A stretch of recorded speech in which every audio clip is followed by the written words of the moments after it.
Wow, I got to be quicker with that.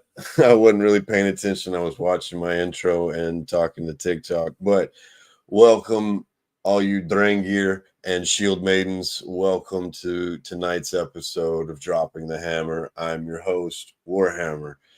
Tonight, we got a very special guest. We're going to bring him in just a little bit, but I'm going to talk for a few minutes about my match last night. The Sons of Plunder defended our tag team titles, and I want to say it was a very, very cold match. We were we wrestled in it was pretty much 30-40 degree weather. I'm not really sure what it was. Everybody had blankets. There were no heaters. Yeah, and it was quite cold. we we traveled all the way to Detroit, Rock City. Um, not really. Detroit, Texas. We were throwing a lot of people off by that. Everybody thought we were big time in it. No, Detroit, Texas, right outside of Paris, Texas. We got all the big cities here in Texas. We got Paris, we got London, we got Detroit. I mean, come on. Like, why do I have to leave Texas to go see these places? So it's always funny. Oh, look like we got some people in the post. So Miss Winnie, how are you this evening? We got a couple people watching on TikTok as well. Thank you everybody who's watching. So hopefully y'all are enjoying the cold weather. Like I said, it was not enjoyable last night. I always like wrestling, but wrestling outside in the cold. Um, mhm. So we went against a group from Arkansas. Um, they are the Omega. I'm not sure if they're Omega Inc. or anything like that, but the one gentleman's name I can remember. Not sure why I remember it, but Nate Hammer. So I wrestled Nate Hammer, who thought I'd be bigger. He said, with a name like Warhammer, he expected me to be bigger. Mark, good evening. What's up, brother? DJ, welcome to the show. Um, so yeah, apparently this gentleman had heard of me and wrestling, and was excited to wrestle some Vikings. When we got there, we found out we're basically dressed alike. Iron Belly had pants, luckily, so he was a little warmer, and he's got a little more natural insulation. He's built kind of like a polar bear, only smaller. I am not. I basically wrestle in my underwear, and so we kind of matched Omega, and one gentleman wrestled in a singlet, and Nate also had trunks on. So when I talked to Nate and was discussing our part of the match, the biggest thing was I said, I'm going to work a lot of holds, and it's not going to be cuddling. It's going to be for warmth. So, when I snatch a hold, it's just going to be because I can't feel my body and I need to, warm up a bit. And he agreed that was a great idea for us to, do that to survive. Um, Battle of the Hammers, heck yeah, that would have been a fun and enjoyable. Yes. And like I said, it so we were the main event, and it was 7 o'clock at night. Uh the weather had plummeted and really just tanked on us. So it's now nighttime. There is no sun to warm up. We're outside, the wind. Um, so it was we're gonna start the match strong regular style, and then we're just gonna devolve to chaos, and the match can be thrown out in 6 8 minutes. So gotta add hand warmers to your ring attire for Osprey. Unfortunately, there's not much ring attire, so there would only be one part that would be warm, and it's at a certain point, my skin starts to turn blue. So you just tell, oh, I'm cold.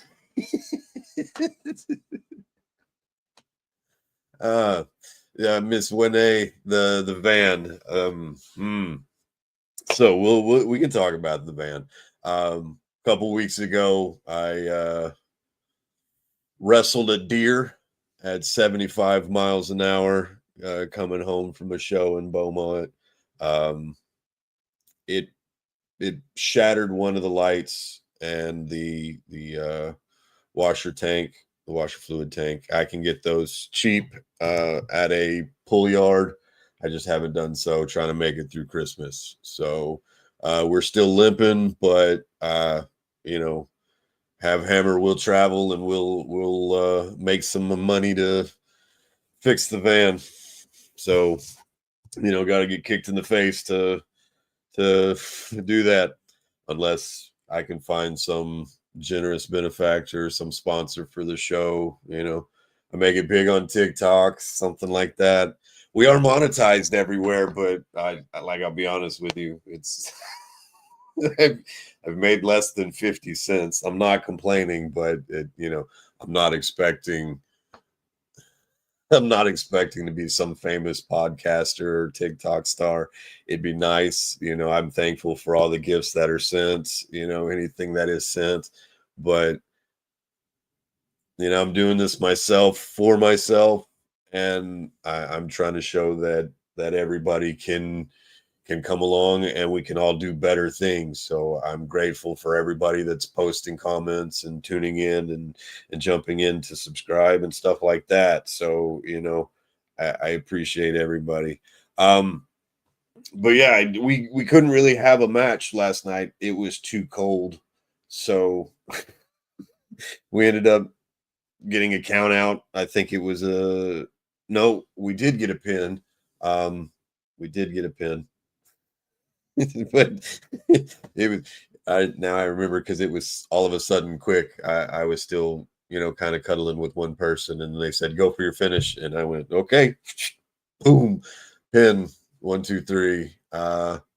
So we both looked strong, but it was entirely too cold.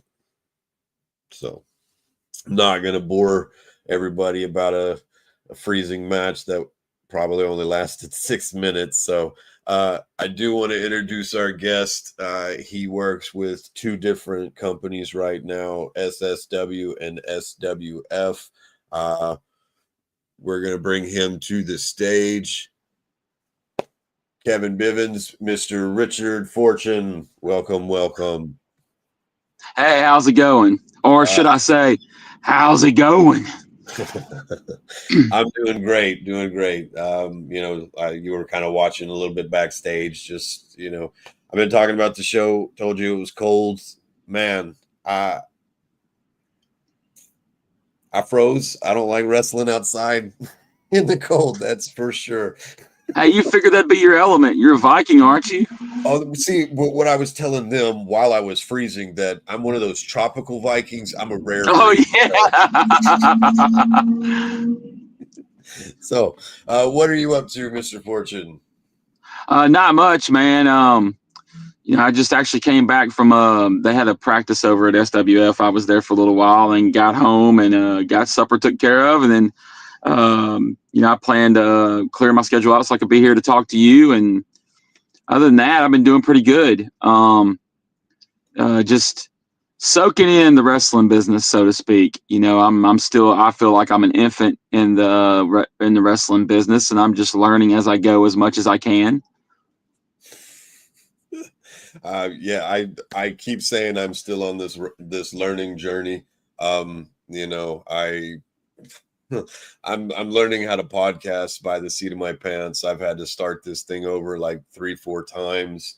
I'm learning how to TikTok and trying to be marketable on all sides. You know, it is difficult to juggle all these aspects of a persona and still almost have a full-time life on outside, but you know, just to be able to maintain it is just kind of a hard thing to do, you know. So absolutely learning. Well, tell me something you've picked up recently. I know you've been watching those guys train. You know, anybody standing out to you? Anybody coming along? Anybody having troubles? There's three of them that I've been noticing a lot lately. That from where I've went and seen them, of course. Um, they're doing pretty good. I think their only problem is they're getting the moves down. It's just something I learned, because my background, I don't have a big background in wrestling like a lot of people I run into do. I think some of my background kind of leads more towards theater. I took theater when I was in school and things like that, so that's where I kind of get my storytelling element from. But something I've really picked up on over the years that I didn't have an eye for when I was younger was the storytelling aspect in the actual ring. It's one thing to do a storytelling through your promos and things like that, but a lot of people just think that wrestlers just do moves, just to do moves, and that's not true. They're building towards something, and I think some of the new wrestlers that come in, they don't. That's probably, in my opinion, besides talking in front of a live audience, of course, and being nervous that you're going to mess something up, is learning that, and that's something I've been gracious that I've been around the right people at the right time to kind of teach me by watching, being an observer. Just like my early days at SWF before I got on to SSW as well. I was given the opportunity to run into good wrestlers like you, like Victor Morbius, like a lot of guys run through, and just I got to, instead of just being a fan watching from a TV screen, I actually got to really observe y'all's movements in the ring, and it really is like a song and dance. And these guys that are coming in need to understand that anyone can do a move, and it looked cool, but if that's all it is, it's just a circus act.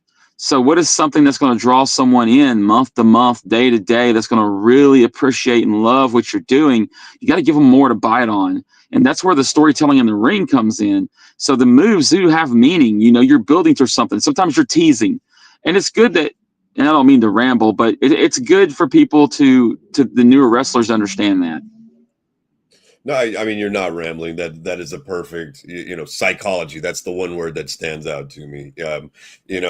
Yes, to me, that's it. It's it even stands out when they're named. They're just 1, 2, 3 name. Bam, bam, bam. So you're losing the psychology on part of wrestling. I know everybody can be just a regular name, but make something that stands out. That was my way of standing out by naming myself Warhammer. I went back to Undertaker and chose to break the mold because it was everybody's basic name, and even your location.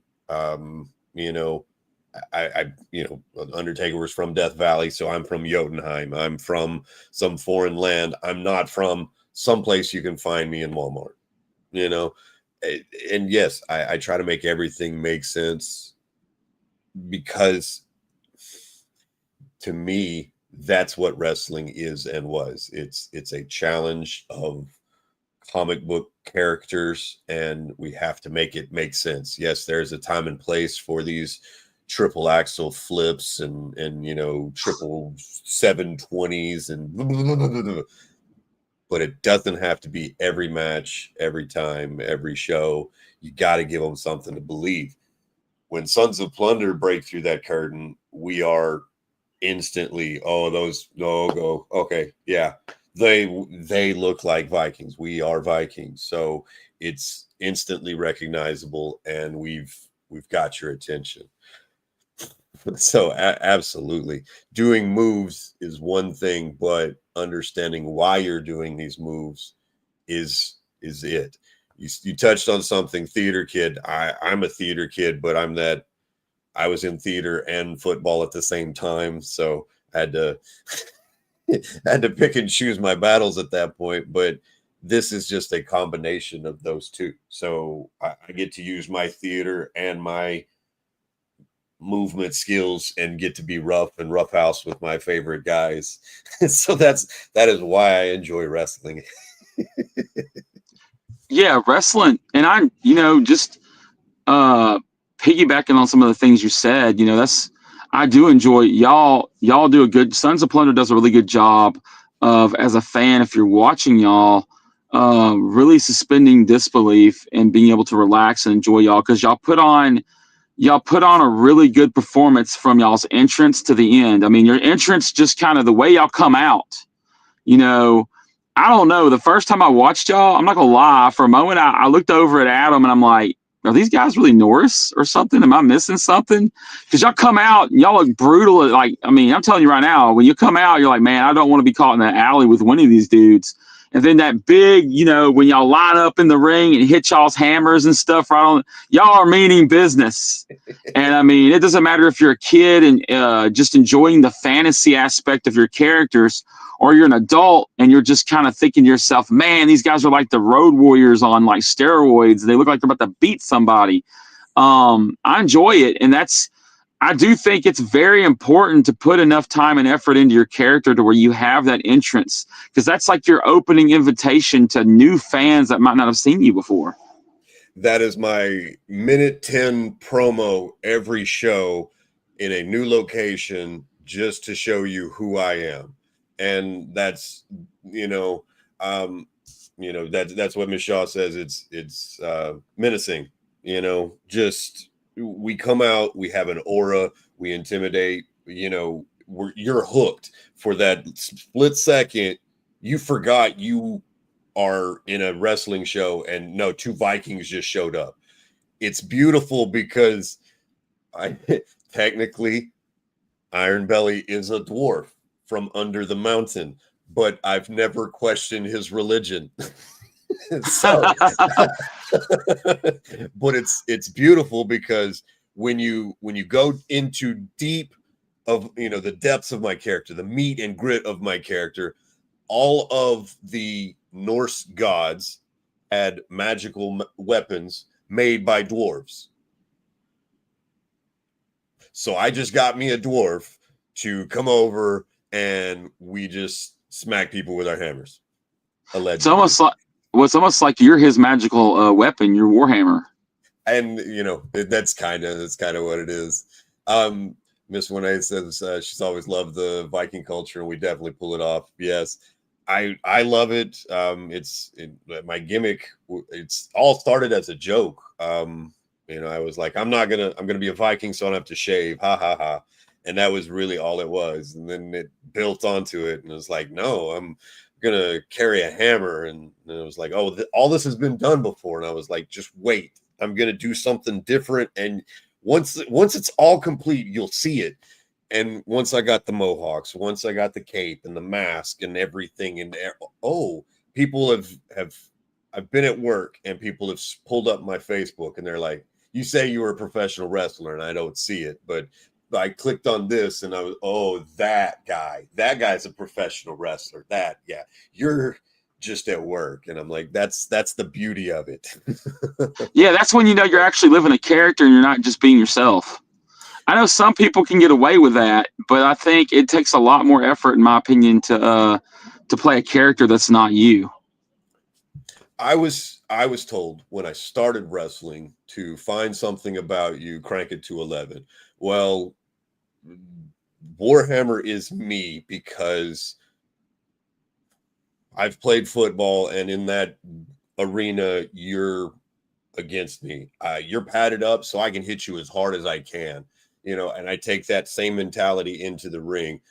You signed up for this too. You signed up for this beating, so take it like a man.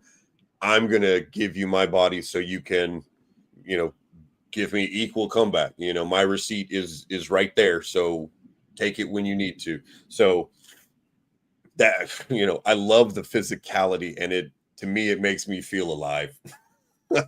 Yeah, it's literally choreographed violence.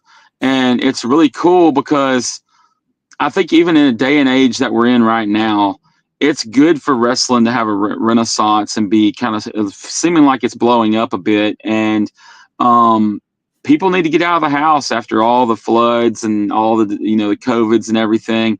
I think people are starting to want to get outside again. And wrestling is just a really cool thing to do where you can go for an hour or two, chill, get you some good grub and drinks, and just get away from your stress from a little while and not be, a lot of people just get hammered on social media and everywhere with political jargon and religious previews and all this stuff. And I find it refreshing that wrestling, for the most part, while it might sometimes dig a little bit into that stuff, it's not in your face. So it's one of the few places left on earth, I think, where you can go and have a good time and just kind of get away from everything. Absolutely. I stand by this. I if I can suspend your belief for 10 minutes, I'm going to make you forget about your bills. I'm going to make you forget about your wrecked car. I'm going to make you forget about you just got off a 40-hour shift. You don't want to be doing anything, but here you are at a show, whatever it is. I'm going to make you forget about your life for that, from curtain to curtain. I know that you have now forgotten everything because you're focused on me. The reason I know that, and I may sound bad, but I've done that for myself already. That's me breaking myself, and I am pretending for 10 minutes that I don't have bills, that I didn't just wreck my car a couple weeks ago, that I didn't just work 40 hours all this week, So I'm suspending my beliefs as well to make sure you get the same show. You've paid money. I'm not going to say you paid money to see me, but essentially you did pay money to see me. I'm going to give you that money's worth. Even if it is 8 minutes, I'm going to make you believe that, whoa, something's real in this lick. If I've got to hit this guy one time to let you know that I'm serious, that's the Sons of Plunder. We bring the violence. You said the Road Warriors on steroids. That scares me because they were on steroids. So that says something about us, man. Well, no, it's just I'm assuming maybe you got a little bit of your aspiration from them. I see a little bit of it. I don't know what you're talking about. I have but I no mean, idea what you're talking about. And they were awesome too, and so are y'all. They were an inspiration, absolutely. I enjoy all that, and character I play, at SWF, I play Rich Fortune, and if anybody listens to my accent when I'm playing him enough and start listening to my mannerisms and how I talk, you should be able to definitely tell there's like an amalgamation of people. I can actually tell you exactly where I got my amalgamation from. It's literally Vince McMahon, $1 Million Man. If anyone's watched Smokey and the Bandit and they know who Buford T. Justice is, there's some Buford T. Justice mixed in with some Foghorn Leghorn. Definitely an amalgamation of all those. Now I can see the culmination of this character. I can basically pinpoint you on a map. That's funny. Yep. Now I do gotta ask a question. You've known me for what, over a year, Gotta bring you back to May. the trash can lid from hell. Oh yeah. So you're talking about realism. One of the things we do really well is bleed accidentally. That's the only time I've ever thrown up my ex. Did you know something was up then or sooner? I know you I remember a little bit of commentary and then everything goes fuzzy for me. So you got to tell me what you were thinking during commentary when you saw me throw that X. Well, when all that happened and you got hit by that trash can, where y'all were at an angle away from the commentary booth. Y'all were like on the opposite side of the ring. So in the past, when I started first commentating, I would sometimes forget or I'd be confused whether it was an actual spot or if an accident happened. So I started learning to just like call the match as it is and how I would perceive it if it is in fact a spot, and then get the real details later. At the time, I thought maybe it was a spot that y'all had planned. I did not know at the time that the way you actually got hit until after the commentary was over and I actually got told, oh, hey, he actually got, cut up and stuff. So, I mean, at the time I was just calling the match. I mean, if you're commentating and you're, which I don't claim to be a great commentator, I'm still learning, but if you're worth your salt at commentating, you're just trying to make sure if the performer's out there and he's giving it his all, you should be doing your, pardon my French, damnedest to illustrate that story as best as you can. So, I mean, it may be in the back of my mind for a moment. I might be questioned if something actually happened, but I was too busy trying to put the match to bed, so to speak. The show must go on. I mean, you're essentially, they say there's 3 men in the ring, but there's the fourth man, which is the commentary. So I understand. Yeah, you were keeping the show going. And I do remember right before I kind of went down, it was Warhammer's going to need some stitches after this show. And it's like, I know that's when people from the back started pulling up. I don't really remember much because adrenaline and whatnot, but I'm thankful for everybody that helped me out, like I said, but I just had to find out your perspective. You've known me, and I've told everybody I'm not gonna gig. So anytime I bleed, it is for real, and there's an accident. So just want to comment real quick. Yes, a receipt is when if someone messes up and hits a little hard, you can come back and say, keep your cool. But I'm using that as an analogy. When I attack someone, they can always come back. So if I'm going to chop you, I know I can take a receipt chop or some other move to get you over. So I'm willing to take a punishment, Yeah, give and take. Give and take.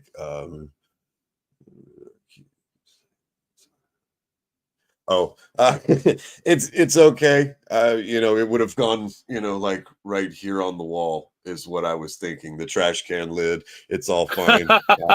Like a souvenir. Yes. The thing that almost took out Warhammer. Well, we're glad you're still here for sure.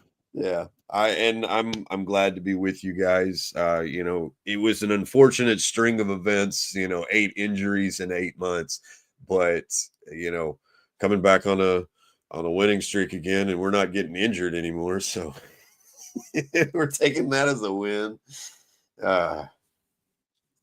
So what's it like working with SSW and SWF? I'm not trying to get into the weeds of it, but 2 different companies, 2 different mentalities, 2 different mission statements, essentially. How do you feel going back and forth between those 2? Honestly, at first it was hard because in the wrestling business, you notice that each organization is very, very independent in some ways, and they're almost like one of them types to where they don't like you. I'm not saying they don't like you going places and maybe making your money or whatnot, but they're But they don't like very you going places. close-lipped as far as how they run business with each other. So it was kind of like, for me, I guess I navigated it better than some because I used to be a store manager for a company for around 20 something years. So I mean, I kind of know how to toe a company line, and that helped a lot. And I guess one of the cool things about it is that they are different, so it makes it easier for me to flip hats, and that I have different jobs. Adam Morgan, which is the main owner of SWF. I'll always be grateful for him to bring me into this. Mm-hmm. And there they got me as commentary / character owner. I do help a little bit with production. I help a little bit with creative. So I have a few miniature hats on there, and then over at SSW, with their guys, which I'm forever grateful for, Adam Tomplate, Justin Fruge, and also Scotty Brunell Jr. Them are the 3 owners at SSW. And there, I'm actually in the office there. I'm a manager of creative and talent, and I'm co-booker, co-writer there. So I get to wear a different hat. I'm not in the show. That helps. Like I'm in the actual production and office over there, to where at SWF, I'm very much in the show, and I play a character, and so I've got to see a good bit of both. Actually, I don't know if anyone knows this. It's not like it's a big secret anymore, but I'm actually dabbling now. I've become a manager. My character is actually now the manager of Colton Keith, and so we get to see that journey play out. It first revealed itself last show. So, but it's been an experience. I got to meet a ton of new wrestlers, a bunch of great people. I think my exposure to both being in both companies has widened my view. And you're right, they're very different. Um, SSW is very much, mid South, old school, late '80s, early '90s wrestling with maybe a modern coat of paint. And then where SWF to me is kind of like Attitude Era type style WWE mixed with a little bit of ECW, a little bit of TNA, kind of just all amalgamated together. So there is differences to be sure. But it was hard at first. It was a little hard transitioning, but now I've kind of gotten to where I'm used to working for multiple companies. So as long as I have the time to do it and I'm not neglecting my family or anybody, I won't ever go into anything without putting 100% into it. So I enjoy it. I get to see all these performers perform and do what they love, and be a part of it. So I'm very blessed and very humbled to be a part of this and to continue to learn. I mean, that's exactly how I feel. The fact that, everybody wants to watch me talk about my life and wrestling and wants to post and come on, the fact that I'm on TikTok and all this, it blows me away because I'm pretending I'm a bad guy or I'm a good guy. And like you said, I agree. It is kind of weird how some companies will take on a model of wrestling. And yes, you said it. We unfortunately, I might have brought a little bit of ECW to SWF, but I was in a group. I'm still in a group, Warrior Wrestling Alliance, and I was talking to the owner, and I said, I'm glad you're bringing back gimmick wrestling because in one match there were Cowboys versus Vikings versus gangsters. Tell me that Gangsters, doesn't huh? just scream fight. We all we did was punch each other. That was a great match. Kind So of reminds me. Kind of reminds me of what was that epic rap battles of history type thing going on, yes, huh? yes. And also back on Spike TV, it was the strongest warrior or the most deadliest warrior where they would take like a ninja and against a Spartan soldier and they'd say, oh, Oh this guy, yeah, I remember that. like it's yes, it you want to see these groups fight because oh, okay, yeah, that just makes sense. Cowboys, Vikings, gangsters, they all like fighting, so just throw them in a pit, throw them in a cage, strongest man survives. Let's bring it out. Yeah. Oh yeah, the thing that's over the top there is the gangsters. But that's I grew up as a kid watching, the 70s and 80s wrestling, but once I was old enough to really get into it, I was watching WCW and the Attitude Era going back and forth, Nitro versus Raw Wars. I remember that, clearly, being able to switch back and forth. I didn't care for the company. I started following the wrestler, and that's what I bring. That's what I bring to the table. You love me or hate me, it doesn't really matter.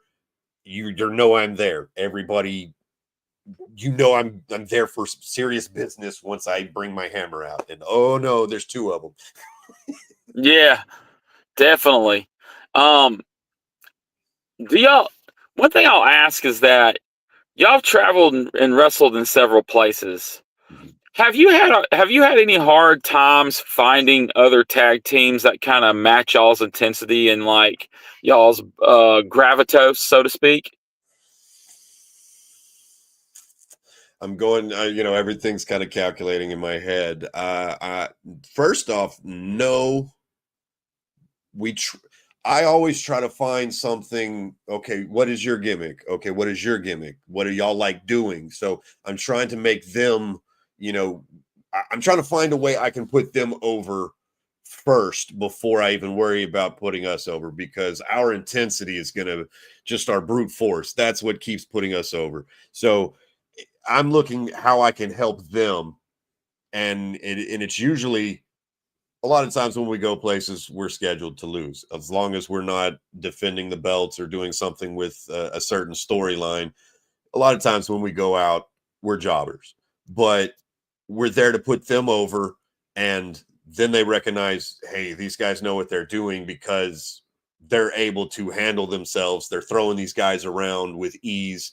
Oh, look, they can both do big moves, but they're choosing not to. Oh, it's almost like there's something a little bit, hidden, kept in reserve. I want to see more from them. I'll come back next week. That's Yes. that's what we find most of. I don't really say that we find anything difficult, but I do sometimes struggle with how to put them over because I may not understand gimmicks. Yeah, and what could be a problem in some cases is if the wrestlers you're fighting don't understand their own gimmicks, then that makes it worse because then you're trying to help them figure out who they are, then trying to mold a match together on the fly a lot of times. Just been my exposure that some of these places y'all go to, the matches are, I don't know if they're always put together on the fly, but I mean, that just shows that's another thing. A lot of wrestlers don't get enough credit for being able to perform on the fly, having to travel, having to sacrifice their personal time. It really is a passion job in my view. um, Sean Marie says 100%. Yeah, I I'll be honest. We called most of the stuff in the ring last night, and like I said, it was cuddle time. That was the only concern I had with part of it. Oh, take this move, boom. Okay, now it's time to cuddle again. Uh, um, I cannot remember too much once I've fallen down a half dozen times. After I've fallen down 6 times, what are we doing? Because I do not remember. I can remember certain portions of it, and that's why I want to just call it in the ring. I know what I'm doing. Just do a move, call it, bam. I can handle you putting me in a position, calling it, and then taking the move because I know what I need to do because of my training. So it's easy for me. I do want to drop a couple names. I was talking backstage, Nate Hammer, and just to show that the wrestling world is so small, he was telling me about this match he did in Arkansas with a gentleman, and he said this guy, some guy, Chris Preston, and I kind of my ears, woo, Spidey senses perked up because I know a Chris Preston. So, hey, describe this Chris Preston. And he goes, Chris, I'm better than you, Preston. And I was like, oh, so that's my trainer. And he goes, oh, so he trained you? I said, yes, sir. He goes, okay, well, we just had a banger 30-minute match where all we did was talk in the ring and we didn't call anything in the back. And you think you can do that? And I was like, well, I'm his second trained. So the second person he actually trained as a wrestler that kept wrestling, boom, I'm his number 2. And he goes, oh, I've got no more questions for you. You can do it. You can handle it. Boom, boom, boom. And he starts talking about other things. So it was that, oh, I know who you are based off of someone who started you. So I said everything Chris Preston taught me, bam, I use. So I got you. I see it. I believe it. Now I understand it. And then they kept dropping names. Keelix Sunrise, Aaron Storm. I know Aaron Storm was in the TikTok a little bit ago. Ring Bully, kept dropping a couple names. I know you know a couple of these guys, but that just shows the ring world is smaller once you start traveling in Texas. So it's all my guys out of Northeast Texas. Yeah, and a lot of the guys I've seen from up there, they're all really good wrestlers. just like Sunrise and Stevan Remsen that you just named. I've seen them all.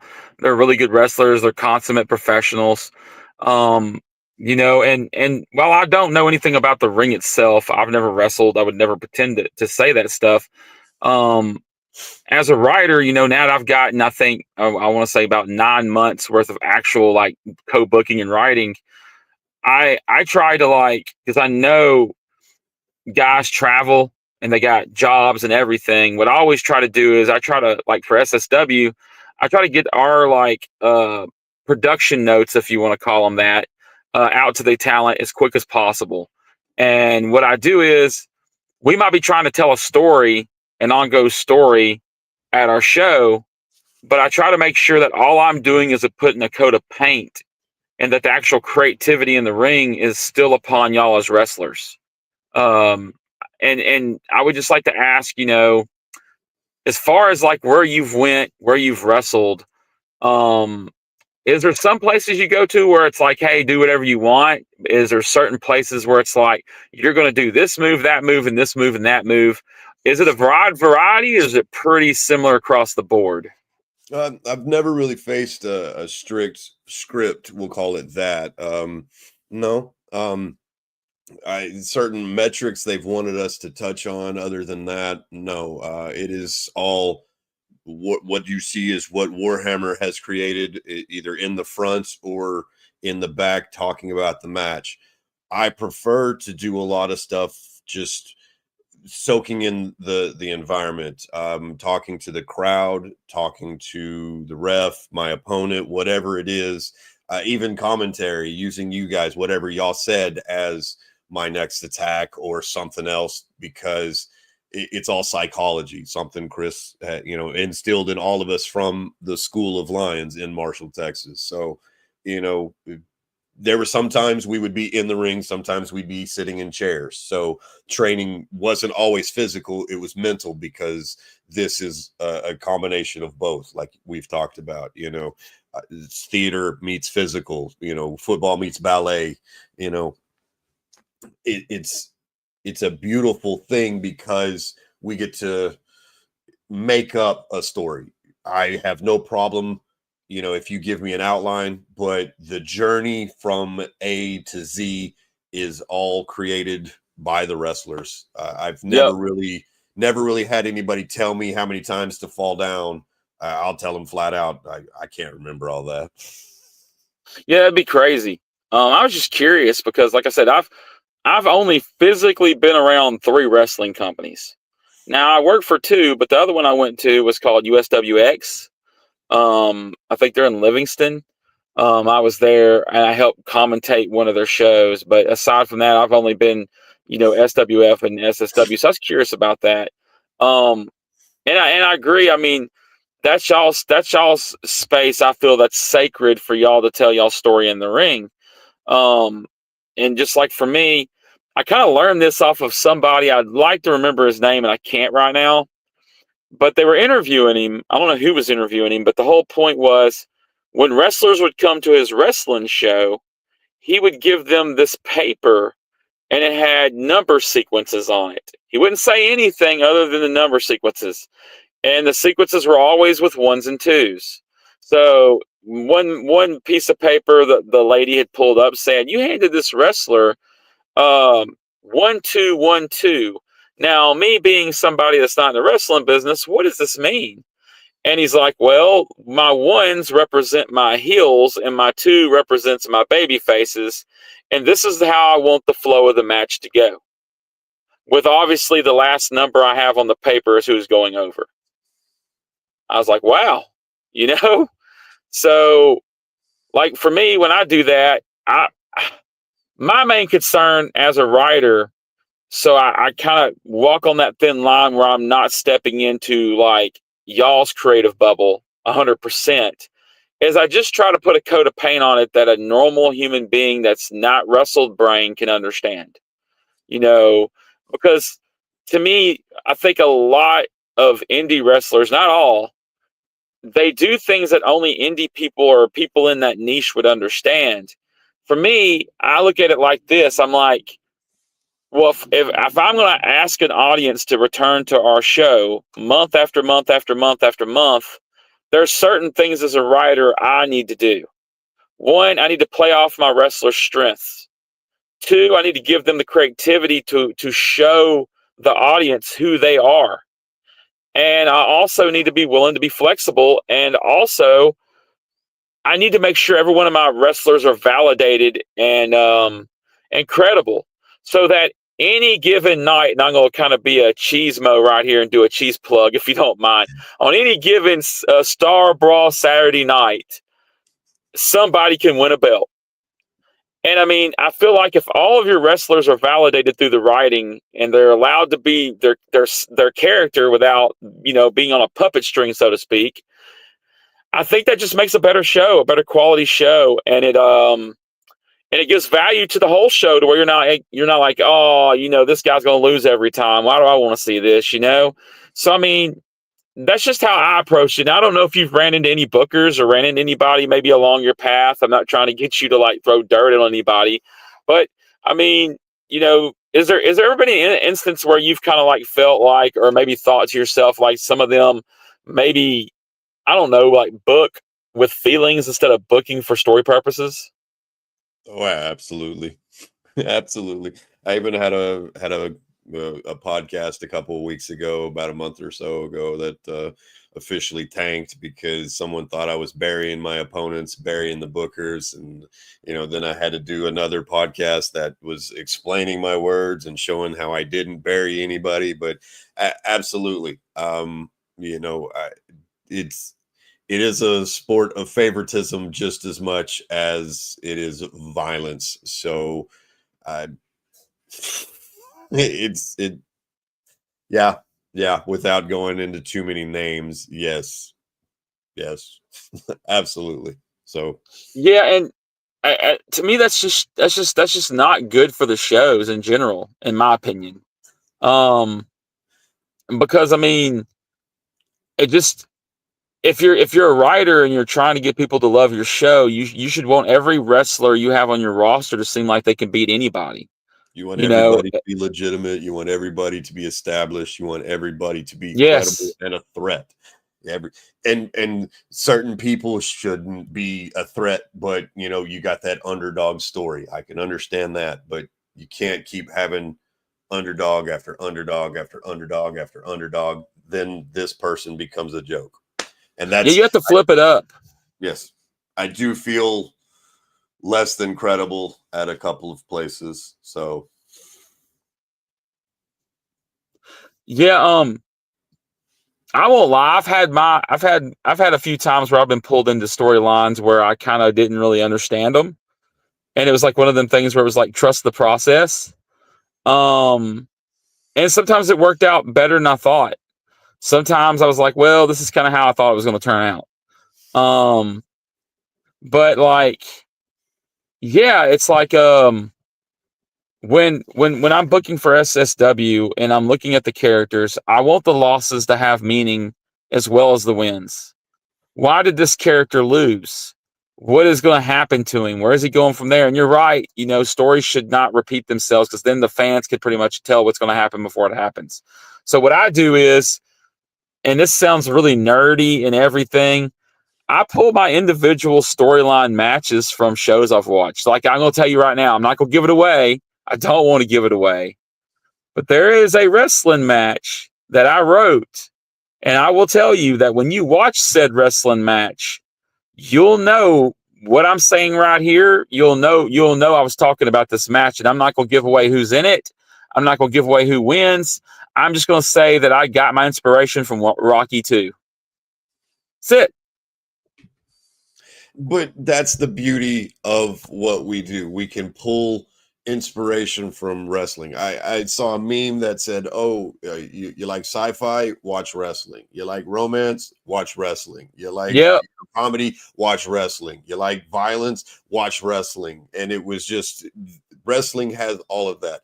I enjoy being um, I enjoy being my character because I get to play that line. Sometimes I get to play brute, just complete brutality.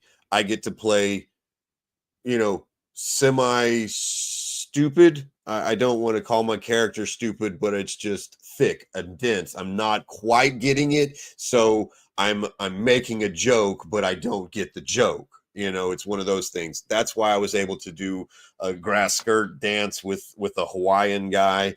You know, it's that little thing that just separates.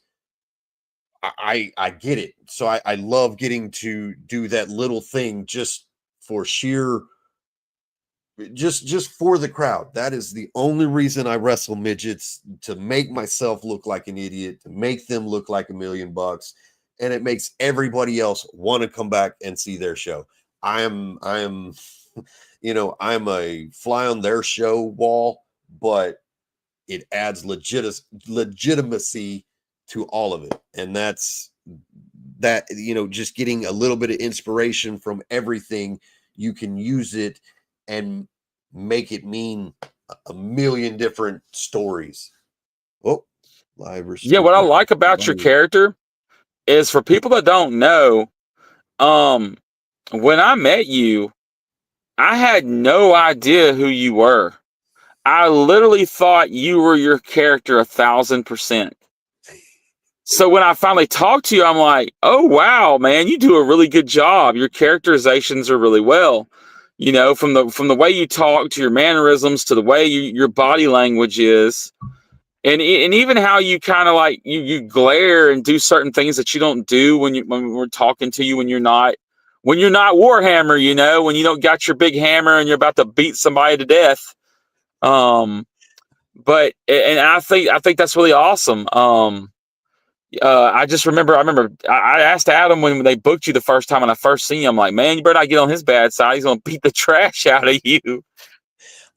Someone posted online and it said, name a wrestler that's the same inside the ring as outside the ring. And I commented, I think I'm, you know, similar, you know, I'm pretty similar inside the ring. And they said, no, Warhammer is not nice. No, he's not. All I could think of was, you know, but I'm Warhammer all the time. You just haven't crossed me. You're possible, You know, yeah. we haven't set those boundaries yet, and we're not inside the ring, because then, you know, the whole everything changes. You know, it's so quick, but because I'm I'm holding that dog way back, and just let you know. Well, I think it's just a variety of how you portray your character. I think some people, when they play characters, there is a lot of them within that character, but there's divisions of it. I'll say this for my character, Rich Fortune, he's nothing like me. He is like the farthest thing from me. For one, I can pronounce most of my words correctly. I don't have a redneck. I don't have this really bombastic accent. I'm not a I thought it was more trillionaire. Dusty Rhodes. I thought you were gonna say Dusty Rhodes when you were pulling all the names. Well, I mean, I won't lie. I probably did get some of that because I watched that as a kid. I probably did get a little bit of Dustin Rhodes, the natural, in there. But but Rich Fortune, he's not to me. He's nothing like me. I feel like I'm a pretty humble person and pretty chilled and laid back, to where he's kind of like he's really bombastic. He's like got more money than he can know what to do with, and he's literally and just to give a peek back on my character's performance, like as far as how I talk, my character literally bought his wrestling company at an auction while he was bored and had to do a pit stop. So the character itself doesn't know anything about wrestling. So I baked that into my performance and commentary, and I've also baked that in how he talks. So like just like a promo I did that's already online, so I'm not giving it away, with Remsen. He's naming all these wrestlers, and I know who they are, but Rich Fortune don't give to do any trash who they are. He's almost acting like you don't even know who they are. You know, he's just pretty much like blowing it off, like, am I supposed to know these people, you know, type stuff. And what I try to do is I try to make my character so wonky that you could just, it peels away from a lot of the realism. I'm sure there may be some southern rich dude in left field that might be partially as bombastic as Rich Fortune is. But I mean, the name alone is gimmick as heck. Rich Fortune. I mean, who's named somebody that? Sounds like money. Sounds like they come from money. Yeah, exactly. The name tells off on the character, and then the voice, well, how you doing, Warhammer? I see you got a podcast now. I guess my check finally came through. Things like that. I think that's what I appreciate most about being around. Everybody that wrestles, you and everybody else, is the amount of effort and time that y'all put into y'all's characters. Not just doing vocals or doing a persona, but just the performance itself within the ring and the commitment to it all. I mean, you said it earlier. We talked about this at theater. I kind of lettered in theater. Like I got the Letterman jacket from theater, club and all this stuff. Yeah, I was in theater club. I did so many plays, one act plays. I've been in plays since I was a kid. So acting has always been, easy for me. This just allowed me to be a character, and I don't, I try to stay humble, but I've gone so far with this character. It's amazing. I put on even my vocals, like you said. I kind of put an accent on, and I speak with a growl and even different than I am now. I Yeah, barely bravado for sure. yeah. It's I always try to plan it, even in my promos. I did one promo, and it was at the first couple of minutes, you couldn't even tell if I even understood what the guy was talking about, because he asked me some questions and I was answering incorrectly, and then I started speaking, and it was you kind of understand, and that scares me. So it's one of those things, you just don't know what to do with me, and I can be that putty that just makes so much so much work. I love it. I know what to do with him. Just point him in a direction that's not towards you and just let him hammer Tom.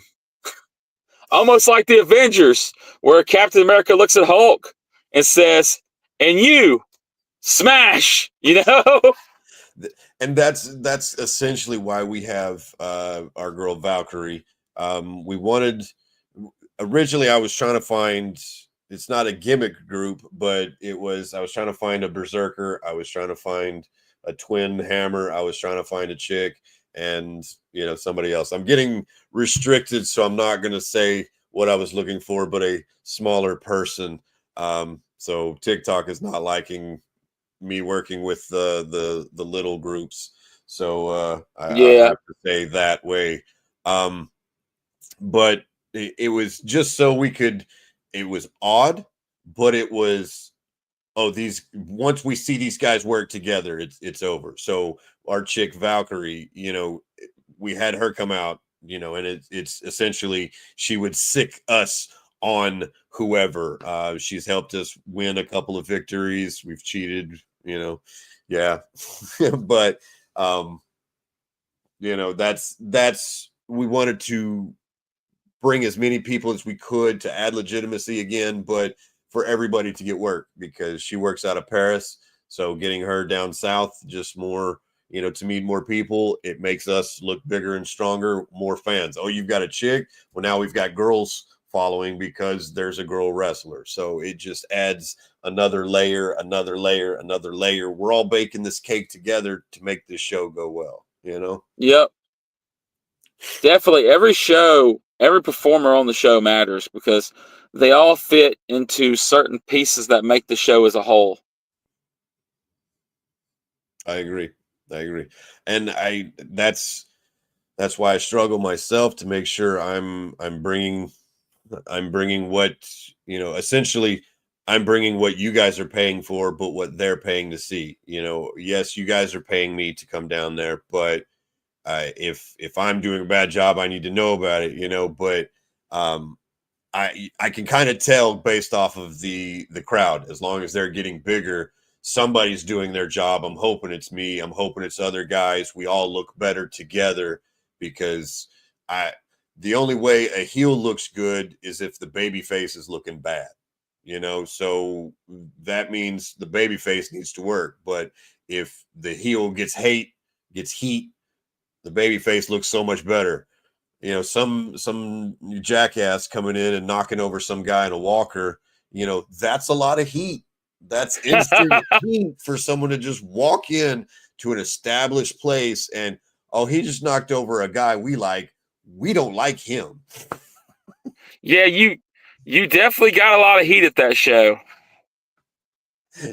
But that is why I had to have him on the episode right after that, as we were talking about it, just so we could say that, hey, this was talked about beforehand. This is not me just committing a hate crime.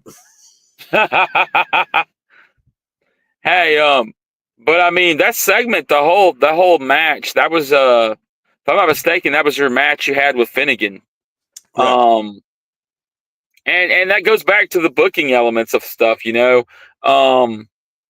just like as season 2 approaches and stuff like that. I know that at SSW we're going to love to have y'all back, and we eventually want to go to a point down the road of having a tag team division. And I mean, we can't have a tag team division if we don't have the Sons of Plunder a part of it. But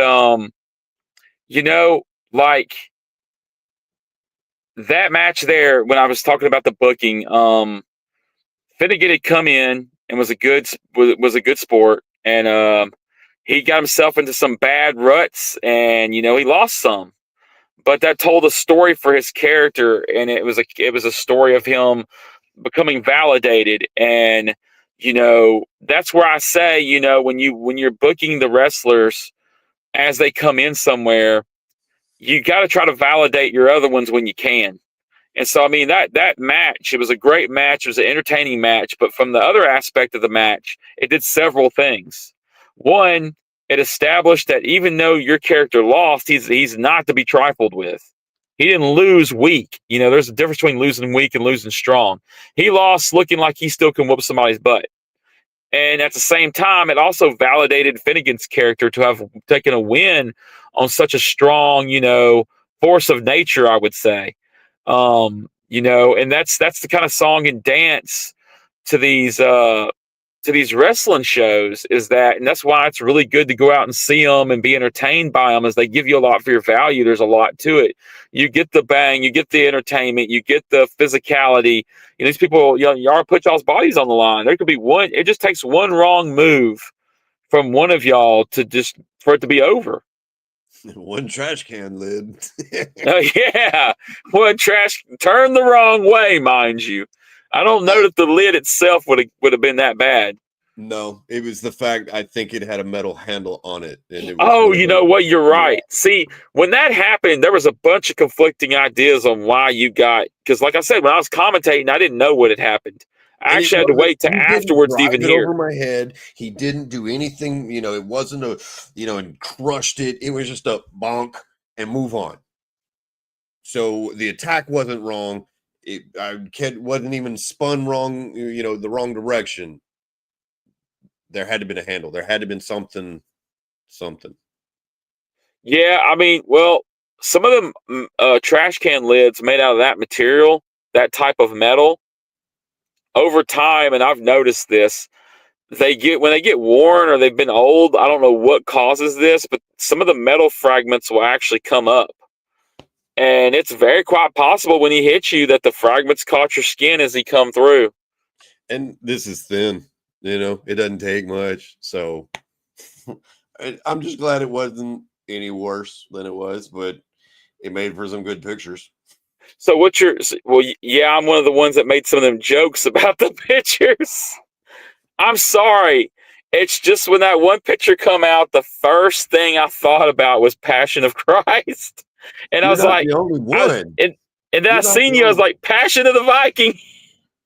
But that's it. I'm willing to put myself on the line to do this. I'm willing to do this in front of people just to show that this is what we do. this is storytelling at the extreme point, but you know, it's storytelling. Yep. And it's real. There's no CGI. There's no the shows are not as heavily scripted as some might think. There's no redo. Yeah, everything has to be done right then and there. And You know, it's amazing. I kind of pride myself on doing nearly everything one take. I hate doing two promos, you know, having to redo a promo. You know, it's one of those things. I pride myself on being able to get it out there, one shot, you know, one take. I'm doing one move, boom. I don't have to redo it. If I've got to redo it, I'm probably gonna switch to something else. You know, I'm gonna figure out what doesn't work, and I'm gonna make something else work. Just like in the ring, if I go to do something and nope, there's a problem, I'm gonna switch it up and figure something else out. You know, I cannot. I can't just stop, wait, let me reset. I didn't do that right. No, I'm just gonna grab something else and gonna, you know, I'm gonna make that second one even worse because you know, now it's got some stank on it because the first thing didn't work. You know, I'm gonna make it into something even though it started with nothing. Yeah, and it's like you're there and you just you get used to the stress to some degree. And you know, when you become that's why it's important what I was saying at the beginning a little bit about the newer wrestlers having to know who their character is, because I think when you're cutting a promo, when you're telling your story in the ring, when you're doing all these things to portray to the audience, to have them believe you're that character while your character is out there being betrayed, you know, something that was told to me back in theater was that, you know, there's two things you need to know to put on a performance. It's what to say and how to say it. Well, if you know your character, you've knocked 50% of that out. You know how to say it. Now you just need to know what to say, you know, and that probably goes for the physical aspect too. You know, you could easily just say, well, what would Warhammer do? You know, And that's exactly how I think about it. What would Warhammer do? You know, anybody that wants to interview me as Warhammer, I ask them, what are you going to ask me? That way I can kind of come up with how he would talk, how he would respond, what he's even going to say. And like one of the last promos I did at LOL, the girl said, well, I'm just going to ask you how you feel and you know what it's like being the number one contender. And I was like, okay, bet. And then as soon as she started asking me the questions, I started acting, and it scared her because she didn't know what I was going to do. And I was like, you know, afterwards I was like, I didn't mean to scare you, but I needed to know so I could build my character. And then you responded the way you needed to see how, you know, I got to do my job so you can do your. I made you nervous. Well, that's what my character does. You know, I'm scary, I'm brute. You know, coming after a match, you don't want to talk to me because you want to fight also. You know, no, just want to talk. Okay, I'm sorry. Well, that's your champion now. You know, it was that. You know, just bringing a little more realism, even in that small 10-second promo I did. yeah. And I mean, for everybody that knows their character like you do, you can flip it on like a light switch. And that's probably what got her. She was talking to you, and then she's like 1 minute talking to you, and the next it's like you just put on that Warhammer aura, and you went aura farming all over, so to speak. And she's like, "What the heck? Where did he go? You know, it's Warhammer." But that's why I say Warhammer is me. He is inside here. It's you know, I always told people there's a Hulk inside of everybody. We are Bruce Banner and Hulk. It's just whenever we choose to bring that out. Warhammer is my Hulk for sure, and everybody can see that in the ring. It doesn't matter what size you are. I am equal to you in every aspect. So you know, it's yes, I will turn it on at like a light switch. And you said it's easy for me because I say I'm always, it's right there. I'm leaning into it, and that's where Andy stays is he's right there on that 1 foot, but it can turn to Warhammer so quickly. It's almost like you're riding a fence, and if you just step over that fence, you're Warhammer, but if you step back over, you're Andy again. That is it. That is it. I say Warhammer lives, from curtain to curtain, but he's always right there. He is right there. I mean, Warhammer's been the one in all the fights I've ever been in. Warhammer was the one in football. Warhammer's been in the one that, we ended up taking an 8-hour canoe ride that, shouldn't have been an 8-hour canoe ride, but it's Warhammer that got me through it. It's that guy has gotten me through every situation Andy didn't want to be in. Andy goes away, Warhammer handles everything, and there is no complication after that point. So you want to call it split personality, but just like Mike Tyson didn't like watching himself in the ring, I understand that guy scared him. That's the way I talk about Warhammer, because he is a different guy, but he's right there waiting. Yeah, definitely. What is so I mean, have you and Iron Belly, have you ever wrestled each other? We have not. That is one of the things when I created Sons of Plunder, I kind of said, this is not something we're gonna break up. You're not gonna book us in some place and we're gonna break up and then we're gonna come together. No, if you want us to feud, no, that is not what Sons of Plunder do. You don't book us at that point.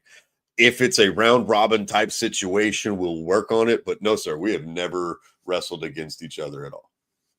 So, like, hypothetically, if it's like a rumble or it's some sort of battle royal that y'all are trying to win some sort of individual prize, that would be a door opening. But as far as like the way y'all structured your characters, y'all pretty much like brotherhood. Y'all are going to be like with each other. There's not going to be okay. That's it. I kind of joked with him. I was like, "You're Sons of Plunder until you die.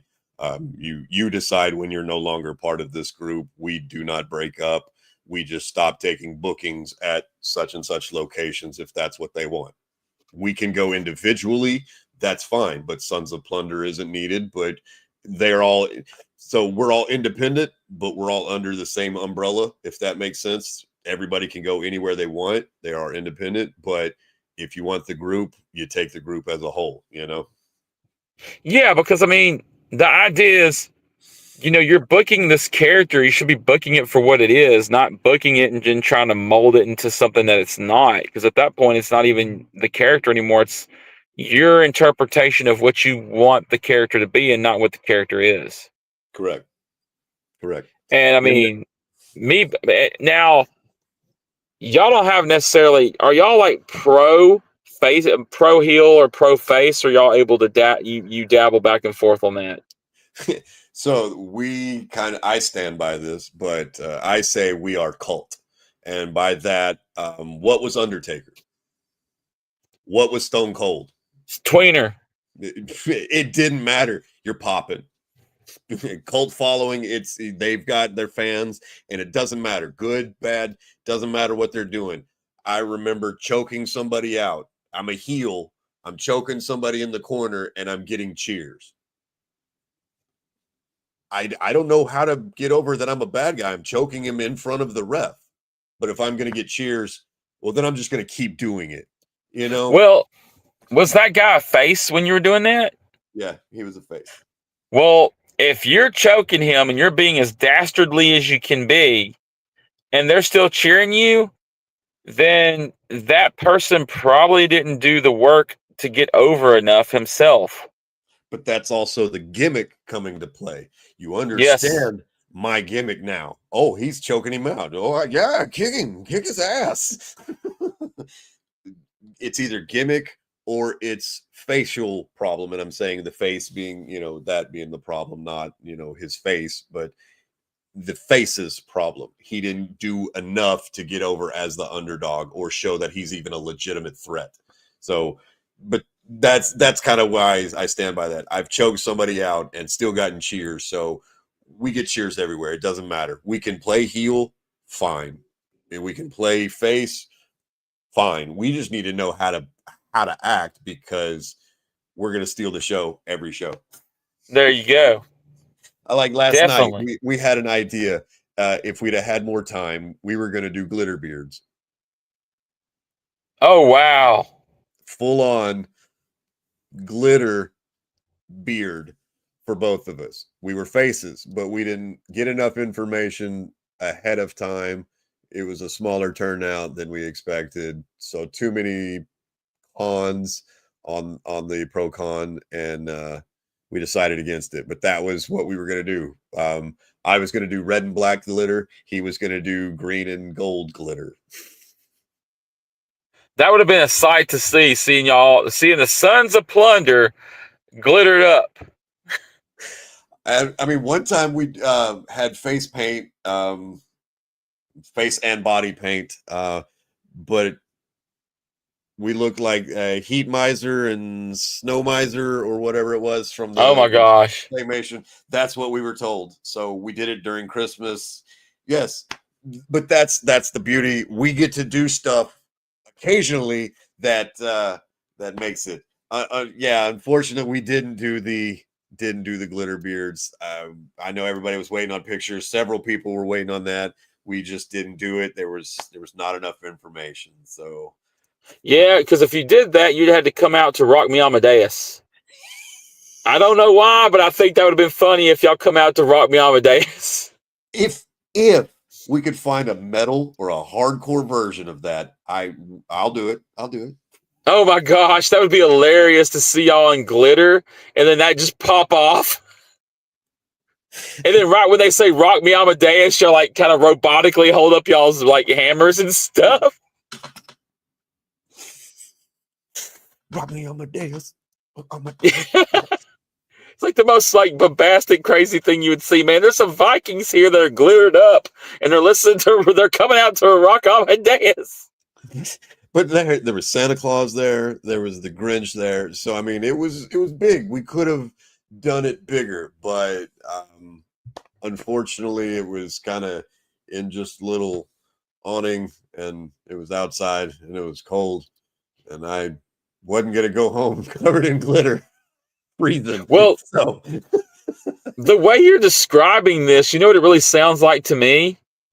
It sounds like Bill and Ted's Bogus Journey. yeah. Yeah. A great movie, great series. Yes. Gotta collect It's all like our fans. It's like, yo, Bill, we got Santa Claus here, and we got some Vikings, totally rad. Da-da-da-da-da. You know, they do that little guitar thing afterwards. Yes. But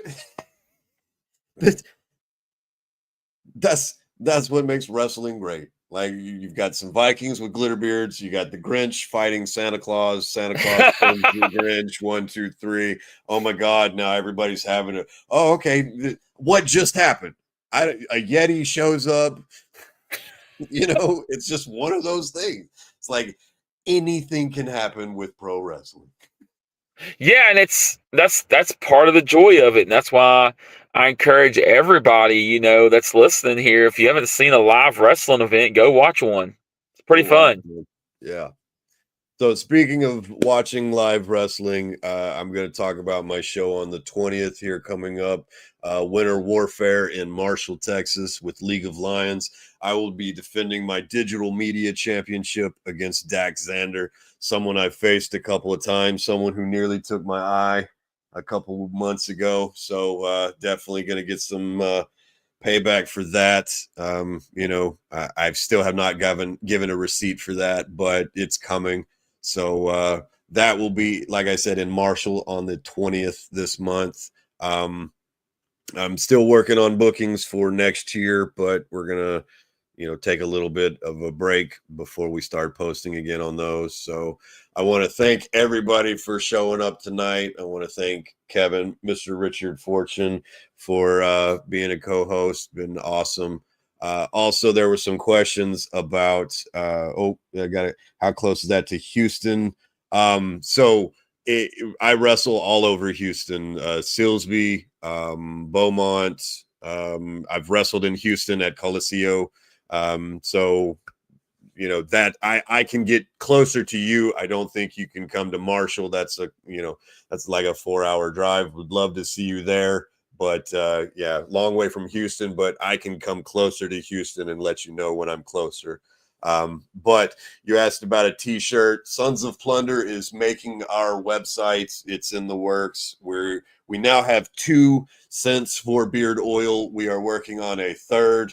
It also talks about a beard wash, something we do definitely know about, we use. So the oils, the washes, the website, the t-shirts, we're getting all that set up through the website.